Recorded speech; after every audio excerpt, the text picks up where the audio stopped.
باید بود، با برگ برگ دعا، با شاخه شاخه میوه دیل. درخت باید بود با ریشه به خاک سعادت، با قامت به اوج عبادت.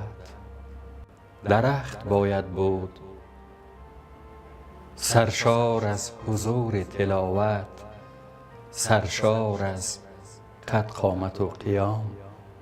درخت باید بود برای مرد مسافر، برای مرغ مهاجر در انتظار جبرائیل.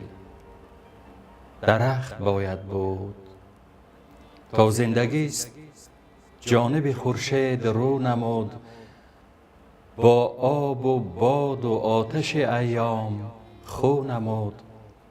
درخت باید بود با سوره های سبز.